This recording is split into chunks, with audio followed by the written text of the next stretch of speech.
You're welcome, buddy. If your child is refusing to eat and your dinner table just turns into power struggles, it's not even about food as much as it is structure at the table.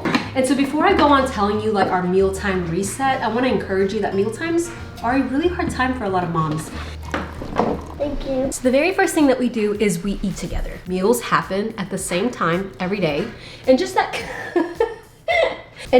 consistency sets the expectation. So we don't start meals with a timer, but when our family is like wrapping up and then there's a child that has like barely touched their plate, I will set a timer and I will say dinner ends in 15 to 20 minutes. And when I'm speaking about this, I'm talking about like a meal reset. If a child is refusing to eat, I will not force them, but I also won't rescue them. Like I'm not gonna give snacks in between the meals or cook a second dinner. Like if the food wasn't eaten, that same meal is offered again later. Literally, but still not going. Y'all, I'm trying to make this like come along with me and my family. But I'm gonna go film somewhere else. Okay, try to do something different with the kids, just didn't quite work out. One thing that I noticed, especially on social media, is that culture has painted mealtimes as something that they're not, like candles and long conversations and quiet children. But the table was really never meant to be perfect. It's actually one of like the realities of where a family is spiritually, which is kind of crazy because the table is meant to be formative. What happens is when there's no structure around the table, children end up stepping into that leadership, and that's where you get this chaos where children are just like all over the place and not eating or picking battles, and parents just kind of feel really helpless. And I really want to create a reset for you today that I've been doing in my own home since this new year, and it's been amazing. I'm actually going to be referring to my ebook, and I will provide a little freebie for you guys. I'll post it in the link below, but let's back up a little bit. So we aim to always start the table with a clean slate. I feel like what that does is it just creates this kind of posture and tone for what the table is supposed to be. And there's something about a clean table that separates it from like play and work. And I feel like too, when the table is clean, it just like helps the mom specifically like be able to correct better because there's not all this extra visual clutter and obstacle in the way. Number one, I would say as far as this mealtime rhythm goes and this reset is begin with order, begin with a clean table. 2, one meal, one table. And this is where I mentioned earlier, I don't cook separate meals. I don't allow snacks to be replacements. This is the meal that we are served. I do have a rule in our house. I say you don't have to like it, but you do have to try it. So if I introduce a new food, I will always introduce it with a familiar food. And I will ask that each child tries it.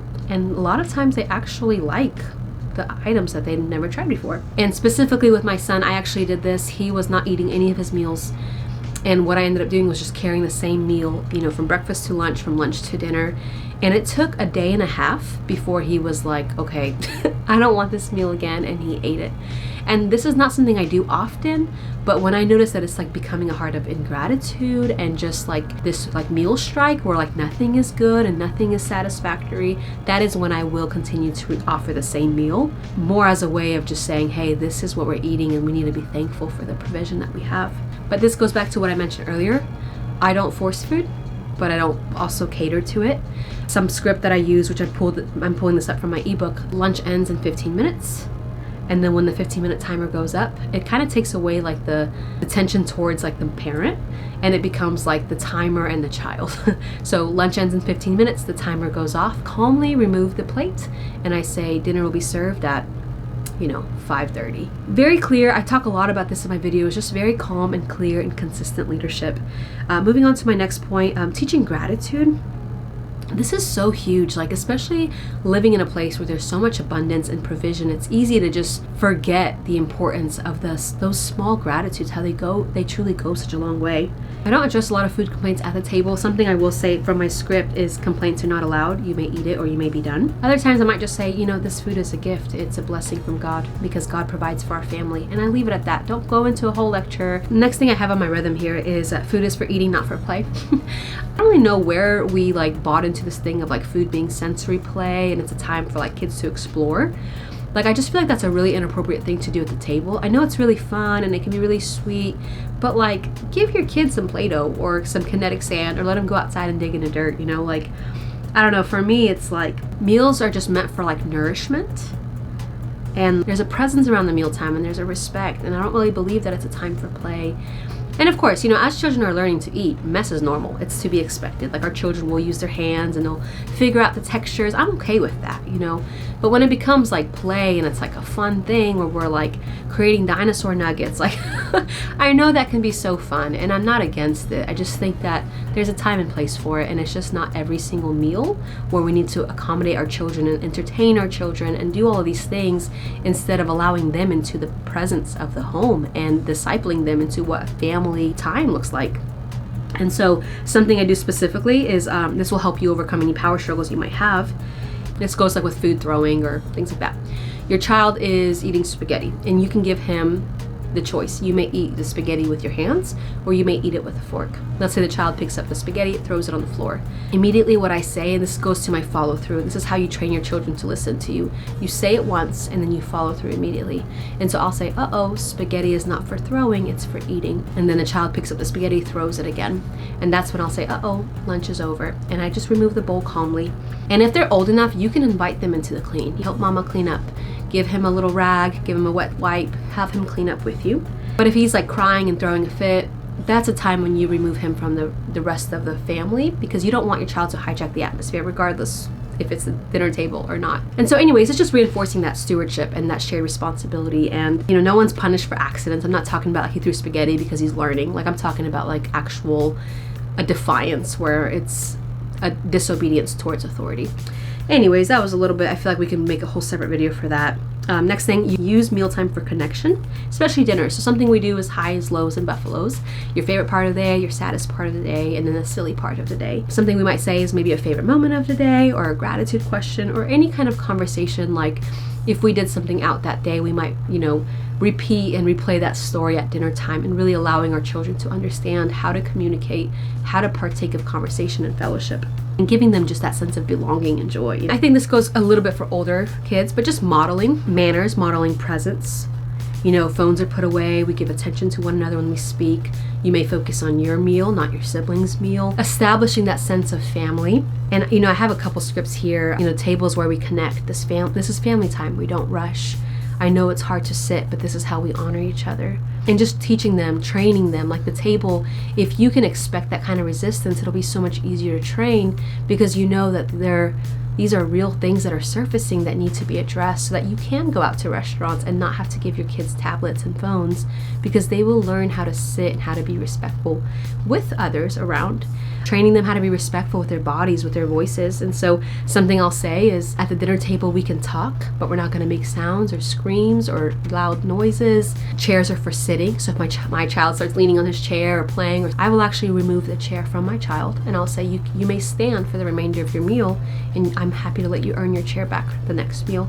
And I know like this can seem kind of like, oh, that's really firm, but the reality is you only do it once or twice before your child understands, like, this is the boundary, this is the expectation, and you call them higher so that they can learn from a young age and then be a blessing as they grow and not have to deal with this when they're older. And the last thing when it comes to a reset is, I actually, like, once I have a boundary, like once mama sits, I'm sitting. So if I'm up, yes, ask for your napkin, ask for the extra fork, ask for a cup of water. But once I sit, I will say, mommy is sitting. When I stand up, I'm happy to help you, or you can go help yourself. And other times, you know, if my child's like, hey, mommy, can you go get me a napkin, literally while I'm sitting, I will say, hey, you may grab yourself a napkin, and while you're up, go ahead and grab the rest of the family a napkin, allowing them to be invited into this place of serving and being a part of a family and contributing. And so that's something I think it's really important for a reset, is that yes, I serve my family, yes, I cook for them, yes, I do all these things, but once I sit, I'm also a part of the family, and I also get to nourish my body and fill my cup with a meal, with the presence of my family. And then anyways, last but not least, closing the table, which means we all eat together, we all finish together. I do have my children, I do require them to ask to be excused. And so if they're sitting and they're done, they will say, may I be excused? And obviously most times I'll say yes. But it's a way of us just honoring each other. You know, sometimes some of us eat slower or faster than the other. But just teaching your children how to participate as a family, how to sit still, how to talk, how to engage, and how to just be thoughtful, mindful of those that are around you, and ultimately reflecting Christ just through our everyday mundane life. And so anyway, some of the stuff that I mentioned, I will give you guys a little freebie in the link below, or you can just go ahead and purchase the whole ebook. I have a lot of rhythms like this, from bedtimes and mornings and devotionals and all sorts of fun things with exact scripts for you to use. But in regard to the reset, I hope this is helpful, like just really establishing those clear boundaries, establishing like the same meal, establishing the timing of the meal, the honor and the unity of the family, and maintaining those boundaries and follow through. Because food battles, for me personally, they're not worthy battles, but training around the table is a worthy battle. And so I will utilize every opportunity to disciple my children, regardless if we're doing like devotionals or if we're just having a meal or doing laundry. Like, as disciples, we're called to disciple our children, which means we can disciple them in our everyday, mundane, ordinary life. And so I hope this was helpful for you. I talk a lot about these kind of resets and rhythms throughout my videos, and I'll post a few of them right here below. I think they will really bless you, especially the one like of an obedience reset, just different things that kind of establish that sense of order for your family, especially for this new year. But thank you so much for being here with me, and I hope that you can incorporate some of this. If you do, please leave me a comment below. I'd love to hear from you, and may your family be blessed. And thanks for hanging with me today. I'll see you next time. Bye.